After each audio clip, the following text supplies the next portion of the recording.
अस्सलाम वालेकुम रहमतुल्लाहि व बरकातुहू। My dear students and viewers, उम्मीद है आप सब लोग खैरियत से होंगे। तो स्टूडेंट्स, जैसा कि आप जानते हैं कि हम 11th वीक का 21st और 22nd लेक्चर जो है उसे डिस्कस कर रहे हैं।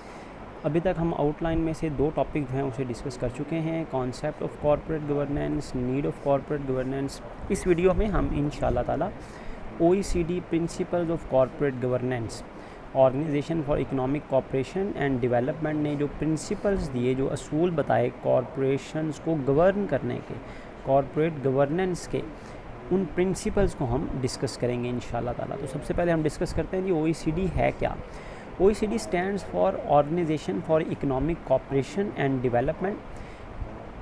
ये ऑर्गेनाइजेशन 14 दिसंबर 1960 को एस्टेब्लिश की गई 18 यूरोपियन नेशंस की तरफ से, जिसमें इनके अलावा यूनाइटेड स्टेट्स भी शामिल था और कनाडा भी शामिल था। It has expanded over time to include member from South America and from Asia Pacific region. बाद में आहिस्ता आहिस्ता इसमें साउथ अमेरिका के जो इलाके हैं वो भी शामिल हो गए और फिर एशिया पैसिफिक रीजन की कुछ कंट्रीज़ भी इस OECD में शामिल हो गई। It includes most of the world's highly developed economies। जो दुनिया की ताकतवर तरीन मईशत के हामिल ममालिक थे वो इसमें शामिल हो गए। मकसद क्या था OECD का, organization for economic development cooperation and development का मकसद ये था कि एक मॉनिटरिंग ग्रुप बनाया जाए जो कि गोल्स डिफाइन करे in shape of policies that foster prosperity, equality, opportunity and well being for all. जो इसके मेंबर ममालिक हैं उसमें काम करने वाली जो ऑर्गेनाइजेशंस हैं उनकी तरक्की को बढ़ाने के लिए, उसमें बराबरी लाना, उसके लिए मौक़े पैदा करना और ममालिक के फ़ायदे के लिए, वेल बीइंग के लिए काम करना, ये इसका मकसद था OECD ऑर्गेनाइजेशन का। Over the year it has dealt with the range of issues. With the passage of time जो है इसको डिफरेंट इश्यूज़ जो हैं वो डील करने पड़े। डिफरेंट इश्यूज़ को इसने हैंडल किया, मैनेज किया, जैसे living standard of member countries को रेज़ करना ताकि वहाँ के लोग अपनी ज़िंदगी को आसान बना सकें। और ये कैसे किया गया? ये ऑर्गेनाइजेशंस की डेवलपमेंट से किया गया। ऑर्गेनाइजेशंस में अराइज़ होने वाले जो इश्यूज़ थे उनको रिजॉल्व करके ऑर्गेनाइजेशन की तरक्की को फॉस्टर किया गया। Contributing the expansion of the world trade, और दुनिया में तिजारत जो है वो बढ़ाई गई इसकी मदद से। एंड प्रमोटिंग इकनॉमिक स्टेबिलिटी, और इसका मकसद ये था वो मुआशी तौर पर जो ममालिक थे उनको स्टेबल बनाना था, मुस्तहकम बनाना था। तो बेसिकली इसका मकसद ये था जी ऑर्गेनाइजेशंस में क्रिएट होने वाले जो इश्यूज़ हैं उनको रिजॉल्व किया जाए, ऑर्गेनाइजेशन को ट्रांसपेरेंट बनाया जाए, ऑर्गेनाइजेशन में जो अननेसेसरी एडमिनिस्ट्रेटिव कॉस्ट है, ऑर्गेनाइजेशन में जो बड़े बड़े फाइनेंशियल और नॉन फाइनेंशियल स्कैंडल्स हो रहे थे, माली बदउनवानियाँ थी, माल प्रैक्टिसेस थी, उनको रोका जाए। ऐसा एक सिस्टम दिया जाए, ऐसे रूल्स बनाकर दिए जाएं जिनको ऑर्गेनाइजेशन फॉलो करें और फिर ऑर्गेनाइजेशन में एडमिनिस्ट्रेटिव कॉस्ट जो है वो रिड्यूस हो जाए, ऑर्गेनाइजेशन इंतज़ामी लिहाज से बेहतर हो जाए, ऑर्गेनाइजेशन के इंतज़ामात जो मैनेजमेंट है वो बेहतर बनाना इसका मकसद था। तो इसने 2003 में OECD ने एक रिपोर्ट शाया की जिसमें एडमिनिस्ट्रेटिव सिंप्लीफिकेशन बताई गई कि किस तरह इंतज़ामी तौर पर आप बेहतरी ला सकते हैं, आसानियाँ पैदा कर सकते हैं, रेड टेपिज़म को स्मार्ट टेपिज़म में बदलना। ये एक आर्टिकल शाया किया गया OECD की तरफ से, रिपोर्ट शाया की गई मेंबर कंट्रीज़ के लिए, was based on case studies, जो कुछ कंट्रीज़ के जो केस स्टडीज़ थे उन पर बेस करता था। मकसद इसका ये था जी एडमिनिस्ट्रेटिव रेगुलेशंस देना, इंतज़ामी कवानीन देना कि आप अपनी ऑर्गेनाइजेशंस में ये कवानीन लागू करें ताकि ऑर्गेनाइजेशन जो हैं वो प्रॉस्पर हों, जल्दी से तरक्की करें, उनमें ट्रांसपेरेंसी आए, वो फाइनेंशियल हेल्थ उनकी बेटर हो जाए। अगर ऑर्गेनाइजेशन तरक्की करेंगे तो जाहिर सी बात है वो मुल्क तरक्की करेगा, उसकी मईशत बेहतर होगी, वहाँ पे लोगों का लिविंग स्टैंडर्ड बेहतर होगा। तो अगर मैं समरी बताऊँ तो OECD का मतलब ये है जी, organisation for economic cooperation and development का मकसद ये है कि एक ऐसा सिस्टम देना ऑर्गेनाइजेशंस को ताकि ऑर्गेनाइजेशन अपनी एडमिनिस्ट्रेशंस को बेहतर बना सकें, एडमिनिस्ट्रेटिवली जो प्रॉब्लम्स हैं उनको रिजॉल्व कर सकें, उनको हैंडल कर सकें, उनको अराइज होने से रोकें, ऑर्गेनाइजेशन ताकि जल्दी से तरक्की करे और उस मुल्क की इकॉनमी बेहतर हो। तो OECD ने फिर क्या किया, OECD ने कुछ कोड्स बताए, प्रिंसिपल्स बताए, तरीक़ाकार बताया, लाहे अमल बताया कि आप किस तरह कंपनीज़ को गवर्न कर सकते हैं। उसके कुछ असूल बताए जिनको हम लिमिट कर रहे हैं ऑडिट एंड अश्योरेंस के पॉइंट ऑफ व्यू से। Combined codes of corporate governance, corporate governance के हवाले से बनाए गए कोड्स, कवानीन, रूल्स, असूल, standards for corporate practices, standard बताए गए भाई कि कॉरपोरेशंस में जो प्रैक्टिसेस है ना वो कैसे होनी चाहिए, उसका म्यार बताया गया। तो हम जो डिस्कस करने जा रहे हैं जी, कॉरपोरेट गवर्नेंस के जो कंबाइंड कोड्स हैं जो OECD ने बना कर दिए कि ऑर्गेनाइजेशंस को, कॉरपोरेशंस को इस तरह गवर्न करना है, वो 5 पर्सपेक्टिव से हम उन प्रिंसिपल्स को डिस्कस करेंगे कि OECD principles board composition, board of director की कंपोजिशन के हवाले से क्या कहते हैं। OECD प्रिंसिपल्स जो ऑर्गेनाइजेशन के डायरेक्टर्स हैं, एम्प्लॉयज़ हैं, मैनेजमेंट है, उनकी रिम्यूनरेशन के बारे में क्या कहते हैं। OECD principles accountability and audit के पॉइंट ऑफ व्यू से क्या कहते हैं। Relationship with share holders, relationship with institutional share holders, ये वो 5 पर्सपेक्टिव हैं जिनके हवाले से OECD ने अपने असूल शाया किए, बेस्ट प्रैक्टिसेस शाया की कि ऑर्गेनाइजेशंस को चाहिए कि वो इन असूलों को फॉलो करें ताकि वो अपने सिस्टम को वेल रेगुलेटेड बना सकें, कंट्रोल्ड एनवायरनमेंट क्रिएट कर सकें और इस बुनियाद पर शेयर होल्डर्स की इन्वेस्टमेंट को प्रोटेक्ट किया जाए। तो सबसे पहले हम डिस्कस करने जा रहे हैं जी कॉरपोरेट गवर्नेंस के जो असूल बताए OECD ने बोर्ड कंपोजिशन के हवाले से, बोर्ड की तश्कील के हवाले से। OECD प्रिंसिपल्स के मुताबिक कॉरपोरेशंस को गवर्न करने के लिए बोर्ड ऑफ डायरेक्टर्स बड़े इंपॉर्टेंट हैं क्योंकि बोर्ड ऑफ डायरेक्टर्स के पास डिसीजन मेकिंग अथॉरिटी होती है। अगर हम ये कहें कि बोर्ड ही रिस्पॉन्सिबल है ऑर्गेनाइजेशन के हर फैसले का तो गलत नहीं होगा। तो बोर्ड कंपोजिशन के हवाले से OECD प्रिंसिपल्स क्या कहते हैं। OECD प्रिंसिपल्स कहते हैं नहीं, board should be effective, there must be an effective board.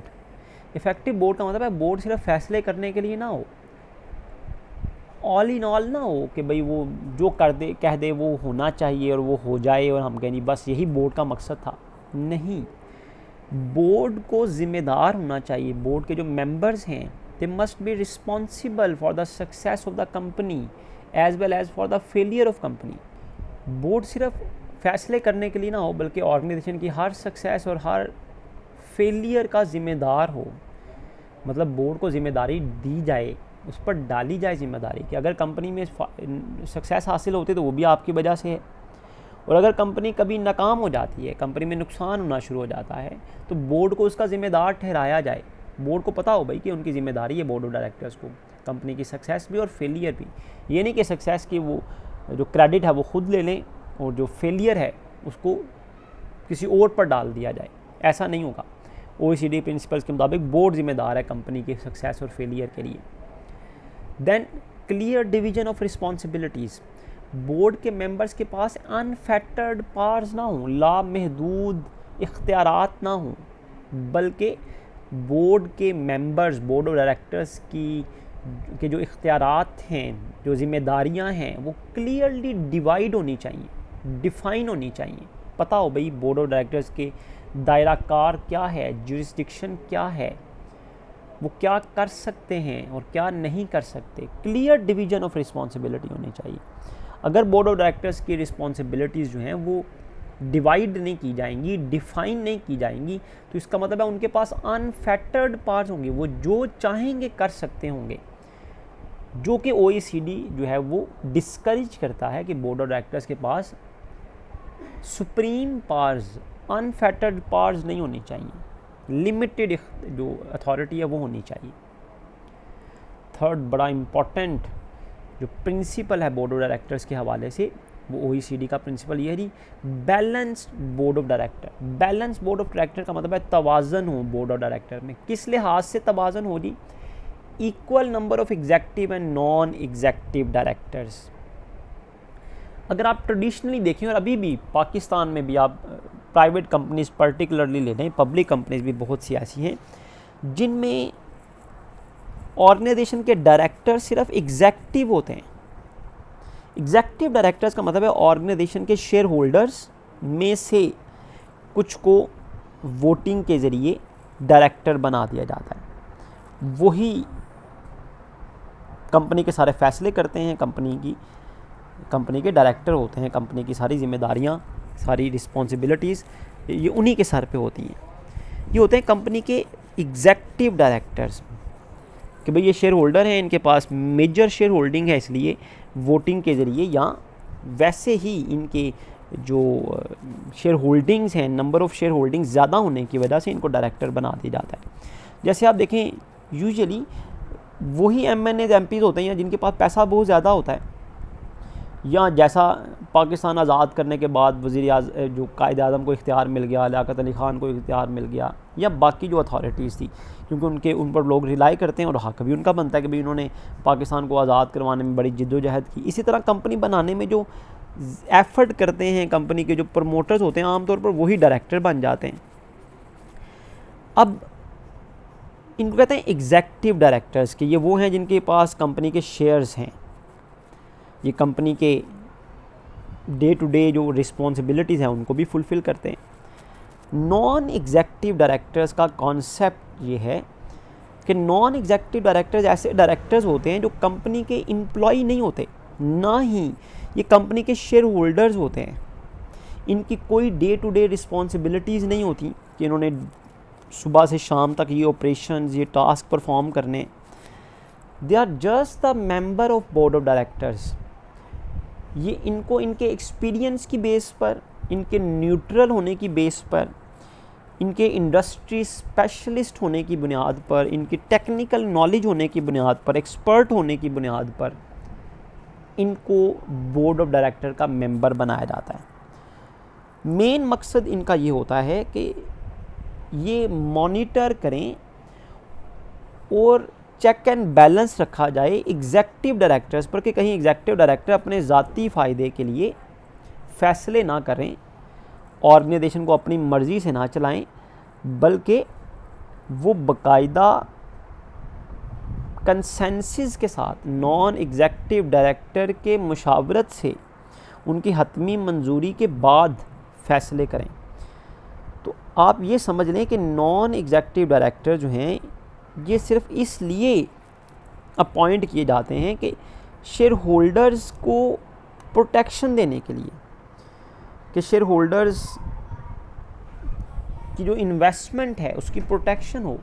एक neutral party as a non executive directors executive directors को अपनी मनमानी ना करने दे, बल्कि फ़ैसले जो हैं वो बोर्ड ऑफ डायरेक्टर से जब पास हों तो उसमें नॉन एग्जेक्टिव की कॉन्सेंट भी शामिल हो। और यूजुअली नॉन एग्जेक्टिव डायरेक्टर्स का मकसद, जैसे मैंने बताया, कि वो प्रोटेक्ट करना है शेयर होल्डर्स की इन्वेस्टमेंट को और एग्जेक्टिव डायरेक्टर्स को उनकी मनमानी करने से रोकना है।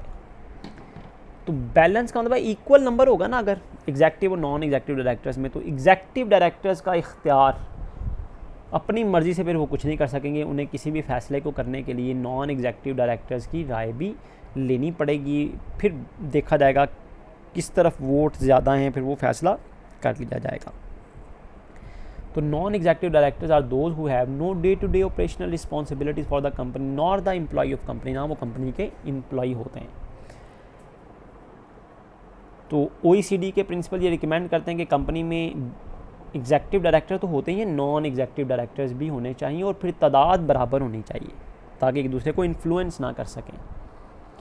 फोर्थ प्रिंसिपल बोर्ड कंपोजिशन के हवाले से induction on joining of board of directors, कि बोर्ड ऑफ डायरेक्टर सिर्फ अपने एक्सपीरियंस की बेस पर या अपनी मेजर शेयर होल्डिंग्स की बेस पर बोर्ड ऑफ डायरेक्टर बन जाते हैं, लेकिन इस बात को रियलाइज़ करना कि उन पर बहुत बड़ी जिम्मेदारी होती है बोर्ड ऑफ डायरेक्टर्स पर। तो इस वजह से ज़रूरी है कि जब भी कोई बोर्ड ऑफ डायरेक्टर का मेंबर बने उसकी प्रॉपर ट्रेनिंग हो, इंडक्शन, उनकी बाकायदा ट्रेनिंग की जाए, उन्हें सिखाया जाए कि भाई as a board of director उनकी क्या क्या जिम्मेदारियां हैं और उन्हें इन जिम्मेदारियों को किस तरह परफॉर्म करना है। Then re election of directors after regular interval. ऐसा ना हो कि एक बोर्ड ऑफ डायरेक्टर एक दफ़ा डायरेक्टर बन गया है और वो अपनी ज़िंदगी तक जब तक ज़िंदा है तब तक बोर्ड ऑफ डायरेक्टर है, ऐसा नहीं होना चाहिए। इस तरह लोगों को अपॉर्चुनिटी मिलती है फ्रॉड करने की, पर्सनल बेनिफिट लेने की, अपना इख्तियार चलाने की। तो बोर्ड ऑफ डायरेक्टर के जो इलेक्शन हैं वो आफ्टर रेगुलर इंटरवल, मतलब एक टाइम पीरियड तय कर ले जाए, यूजुअली 4 ईयर्स का टाइम होता है। हर 4 ईयर के बाद लाजमी दोबारा इलेक्शन करवाए जाएँ और उसमें नए लोगों को मौका दिया जाए कि वो भी डायरेक्टरशिप के लिए नॉमिनेट हों। Then transparent procedure of appointment of director, director की अपॉइंटमेंट का प्रोसीजर बड़ा ट्रांसपेरेंट होना चाहिए, शफाफ होना चाहिए, किसी को प्रेफरेंस की बेस पर, नेपोटिज्म की बेस पर, या एक ग्रुप ना बन जाए ऑर्गेनाइजेशन में कि जो बार बार वही इलेक्ट होता रहे और वो अपने फ़ायदे के लिए ही फैसले करते रहें। तो अगर ट्रांसपेरेंट प्रोसीजर होगा तो हर किसी के पास इक्वल अपॉर्चुनिटी होगी कि वो भी डायरेक्टरशिप के लिए नॉमिनेशन पेपर जमा करवा सकता है, वो डायरेक्टर इलेक्ट हो सकता है। तो इस तरह सब पर ये बर्डन होगा, सब पर एक तरह से प्रेशर होगा कि उन्हें अच्छा परफॉर्म करना है ताकि नेक्स्ट इलेक्शन में वो अपॉइंट हों दोबारा से। तो बोर्ड ऑफ डायरेक्टर्स के हवाले से OECD के ये प्रिंसिपल्स हैं कि बोर्ड को सक्सेस और फेलियर का ज़िम्मेदार ठहराना चाहिए, बोर्ड की मेंबर्स की रिस्पॉन्सिबिलिटीज़ क्लियर होनी चाहिए, कोई एग्जेक्टिव और नॉन एग्जेक्टिव डायरेक्टर्स की तादाद बराबर होनी चाहिए, बोर्ड ऑफ डायरेक्टर की बाकायदा ट्रेनिंग की जाए, उनके री इलेक्शन करवाए जाएँ और ट्रांसपेरेंट प्रोसीजर हो बोर्ड ऑफ डायरेक्टर की अपॉइंटमेंट का। तो OECD के प्रिंसिपल्स हमने पढ़ लिए हैं जी बोर्ड ऑफ डायरेक्टर्स के हवाले से, बोर्ड कंपोजिशन के हवाले से। अब हम डिस्कस करने जा रहे हैं जी combined code of corporate governance regarding remuneration. Corporate governance के ये जो प्रिंसिपल्स OECD ने दिए, ये लोगों के जो ऑर्गेनाइजेशन में काम करने वाले एम्प्लॉयज़ हैं या मैनेजर्स हैं या डायरेक्टर्स हैं, उनके रेम्यूनरेशन के बारे में OECD प्रिंसिपल्स क्या कहते हैं। तो OECD प्रिंसिपल्स की रिकमेंडेशन ये है जी कि ऑर्गेनाइजेशन में काम करने वाले जितने भी एम्प्लॉयज़ हैं, जितने भी मैनेजर्स हैं, जितने भी डायरेक्टर्स हैं, उनकी रेम्यूनरेशन सफिशिएंट होनी चाहिए टू अट्रैक्ट, अच्छी रेम्यूनरेशन पे करें ताकि वो किसी अनफेयर मीन से पैसा कमाने की कोशिश ना करें, वो दिल लगाकर, विजिलेंट होकर, डिटर्मिनेशन से काम करें। और ऐसा तब मुमकिन होगा जब आप उनको उनकी मेहनत का रिवॉर्ड देंगे, अच्छी सैलरीज देंगे। बट अवॉइड पेइंग मोर, लेकिन इसका मतलब ये भी नहीं है कि आप बहुत ज़्यादा पे कर रहे हो कि ऑर्गेनाइजेशन पर एक तो बर्डन भी हो उनकी सैलरीज के मद में, और दूसरा ये ना हो कि लोग इनकम्पिटेंट, जिनमें कम्पिटेंसी नहीं है, इनकम्पिटेंट लोग भी ज़्यादा सैलरी की लालच में किसी ना किसी तरह कोशिश करें कि उन्हें जॉब मिल जाए, उन्हें मैनेजमेंट की पोस्ट मिल जाए, उन्हें डायरेक्टरशिप मिल जाए। तो सिर्फ पैसे की लालच भी ना हो, इतने ज़्यादा भी पे नहीं करना कि लोग लालच की वजह से, पैसों की वजह से ऑर्गेनाइजेशन को ज्वाइन करना चाहें किसी भी शक्ल में। लेकिन रेम्यूनरेशन सफिशिएंट होनी चाहिए कि लोगों में अट्रैक्शन हो इस जॉब के हवाले से। देन OECD प्रिंसिपल्स कहते हैं जी रिवॉर्ड सबके यूनिफॉर्म नहीं होने चाहिए, एक जैसे रिवॉर्ड ना सबको दिए जाएं, एक जैसे बेनिफिट्स ना दिए जाएं। Link reward with performance, reward का ताल्लुक कारकर्दगी के साथ होना चाहिए, परफॉर्मेंस के साथ होना चाहिए। अगर परफॉर्मेंस के साथ होगा तो ऑटोमेटिकली ऑर्गेनाइजेशन इससे ज़्यादा प्रॉस्पर करेगी, ज़्यादा तरक्की करेगी। हर कोई कोशिश करेगा कि वो बेटर परफॉर्म करे ताकि वो बेटर रिवॉर्ड हासिल कर सके। तो ये 3 प्रिंसिपल्स हैं जी रेम्यूनरेशन के हवाले से जो OECD ने बताए। तो जैसे मैंने बताया कि 5 डायमेंशंस को हमने डिस्कस करना है। फर्स्ट डायमेंशन थी बोर्ड ऑफ डायरेक्टर कंपोजिशन, वो हमने डिस्कस कर ली। रेम्यूनरेशन को डिस्कस कर लिया। अकाउंटेबिलिटी एंड ऑडिट, OECD के प्रिंसिपल्स, कॉर्पोरेट गवर्नेंस के प्रिंसिपल्स जो अकाउंटेबिलिटी एंड ऑडिट के पॉइंट ऑफ व्यू से क्या डिमॉन्स्ट्रेट करते हैं, हम इसको डिस्कस करते हैं। OECD प्रिंसिपल्स ये कहते हैं कि company should present balance and understandable assessment of its financial position and performance. Company को अपने जो फाइनेंशियल स्टेटमेंट्स हैं, फाइनेंशियल पोजीशन है, बैलेंस शीट है, फाइनेंशियल परफॉर्मेंस है, इनकम स्टेटमेंट है, अपनी जो माली तफसीलात हैं, फाइनेंशियल स्टेटमेंट्स हैं, वो बड़ी बैलेंस्ड का मतलब ये है वो बाइस्ड ना हो, किसी को प्रोटेक्ट करने के लिए ना हो, झूठ ना हो उसमें, वो अनट्रू ना हो, अनफेयर ना हो, बैलेंस्ड हो, जो हकीकत को जाहिर करें। बैलेंस मतलब न्यूट्रल हो, हकीकत पर मबनी हो। And understandable means financial statement जो हैं वो रीडर्स के लिए रीडेबल हों, अंडरस्टैंडेबल हों, वो आसानी से उन्हें समझ सकें। फाइनेंशियल स्टेटमेंट इस तरह से प्रेजेंट की जाए फेयरली, ट्रांसपेरेंटली, कि जो रीडर्स हैं, जो इन्वेस्टर्स हैं, वो अच्छी तरह अंडरस्टैंड कर सकें, पढ़ सकें फाइनेंशियल स्टेटमेंट्स को, और फाइनेंशियल स्टेटमेंट से रिजल्ट्स जो हैं उनकी असेसमेंट कर सकें, फाइनेंशियल स्टेटमेंट्स की बेस पर डिसीजंस कर सकें। Then company should present, company को अपनी फाइनेंशियल स्टेटमेंट बड़ी balanced, fair, neutral, true statements present करनी चाहिए, और आसान, रीडेबल, अंडरस्टैंडेबल, काबिल फ़हम तरीके से उनको स्टेटमेंट्स को प्रेजेंट करना चाहिए, ताकि रीडर्स उसकी बेस पर आसानी से अच्छे डिसीजंस कर सकें। देन OECD प्रिंसिपल ये रिकमेंड करते हैं कि company should have strong system of internal control, company में इंटरनल कंट्रोल सिस्टम स्ट्रॉन्ग होना चाहिए। लोगों को ये इजाज़त ना हो कि वो ज़ाती फ़ायदे के लिए कोई काम करें या अपनी मर्ज़ी कर सकें, अपनी मनमानी कर सकें।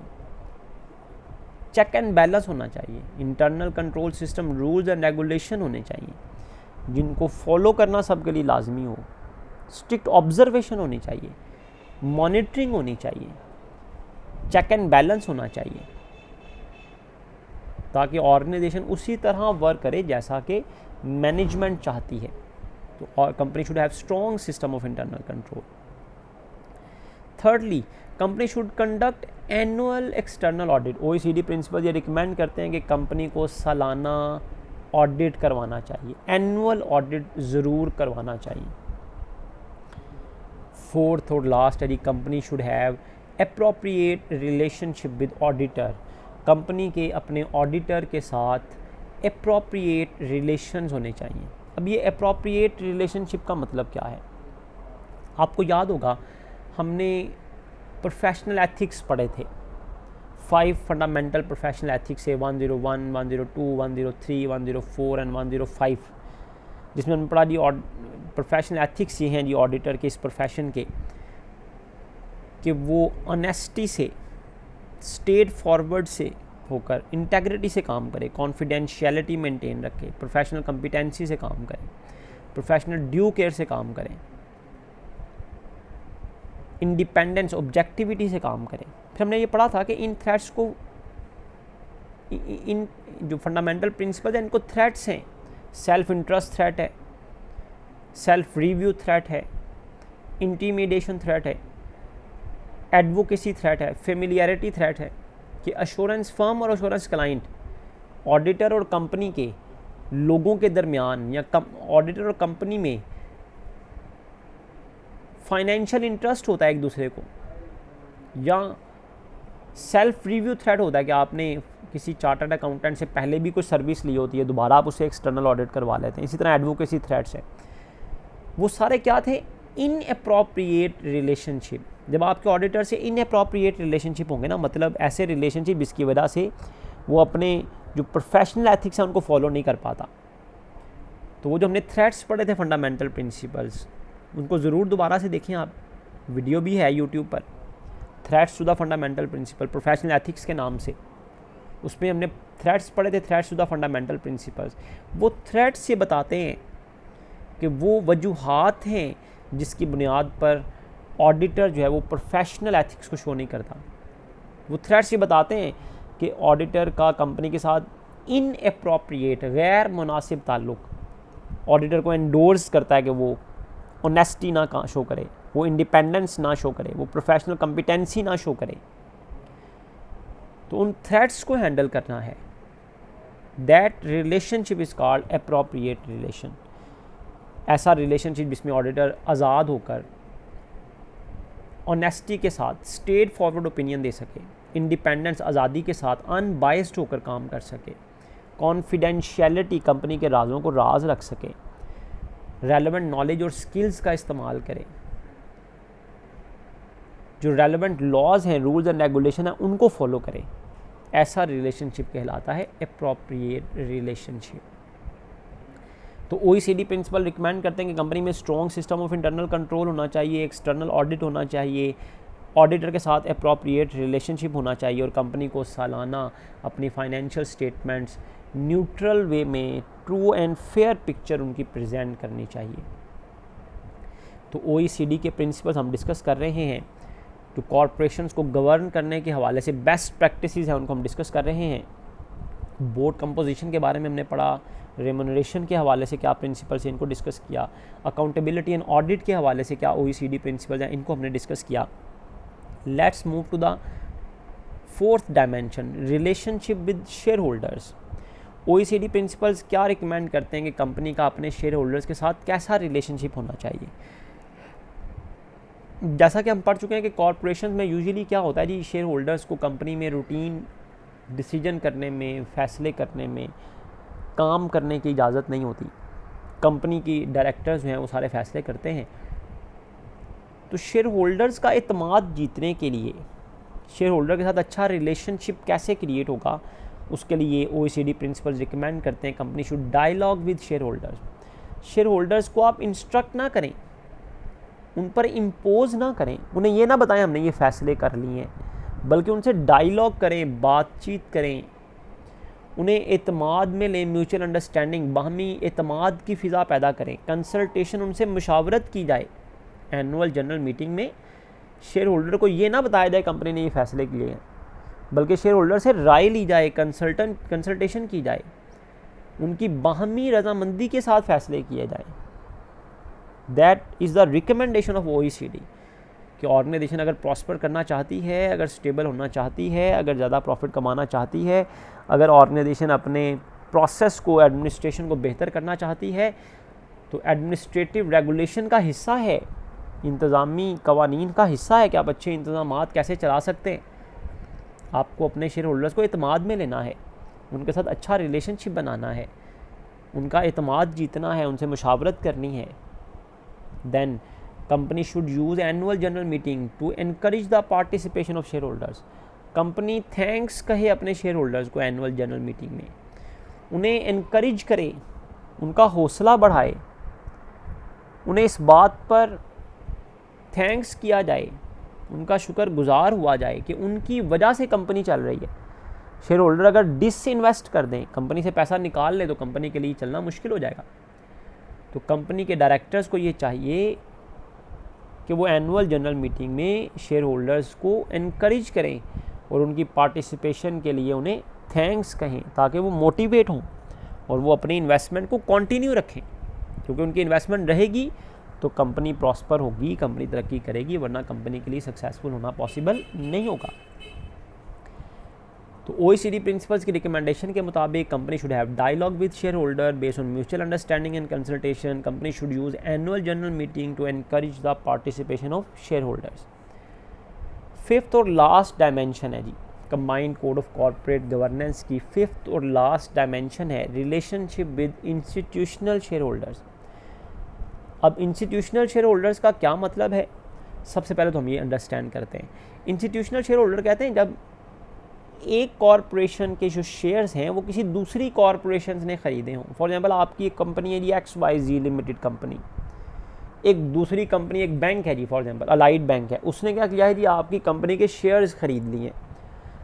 तो अलाइड बैंक आपका शेयर होल्डर है, लेकिन कौन सा शेयर होल्डर है, इंस्टीट्यूशनल शेयर होल्डर, कि वो एक इदारा है जो आपका शेयर होल्डर है। यूजुअली होता क्या है कि जो इंस्टीट्यूशनल शेयर होल्डर्स होते हैं इनके पास मेजर शेयर होल्डिंग होती है, ये ज़्यादा तादाद में शेयर ख़रीदते हैं with regard to number of shares and in comparison to the individuals.